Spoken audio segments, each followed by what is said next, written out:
listening to that kind of religious pablum and living in a fantasy land. I will let you sleep on if you want to sleep on in your religious fantasy land, thinking that God's just going to pour out blessings because of our disobedience. You can continue to sleep on. But listen, as far as the cursings are concerned, we're just getting started here. Let's continue on. Deuteronomy 28 and verse 23.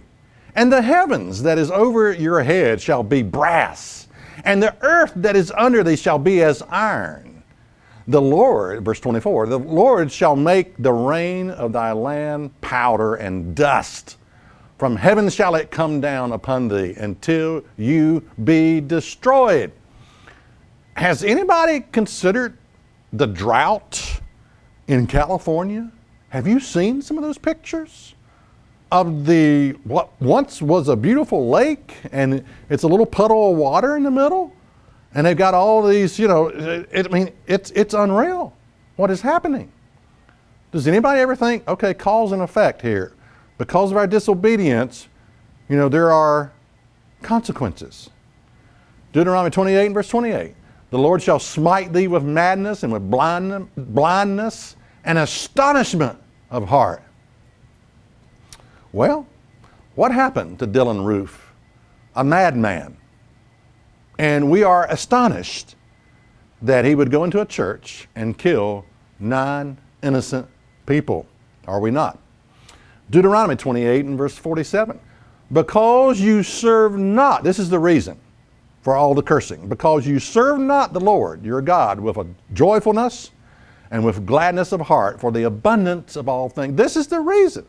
Because you didn't serve God. Listen, it's not that difficult to serve God. God wants you to obey Him. He wants you to keep His 10 commandments. He doesn't want you to just go to church and play church and feel spiritual and think that you're religious and think you're heaven bound. You've got a soul factory. You're going to go to heaven, retire, and do nothing for all eternity. There's more to a relationship with God than just playing church, okay, and singing in the choir and feeling good about yourself. There's more to it. God wants you to obey Him, okay?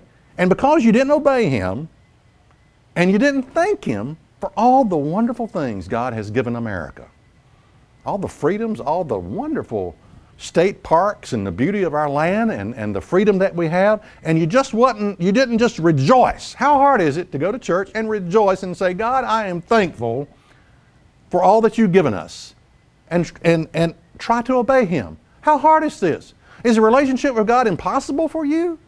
Do you have that much resentment in your heart toward your Creator that you can't even do that? You can't even say thank you.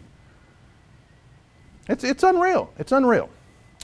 Now there are decisions that we have that have been made, and there are decisions that are being made right now in our government and in our administration that the consequences are going to be devastating, such as some of the decisions about our Constitution, the abandonment of not paying attention to our Constitution, not living by that.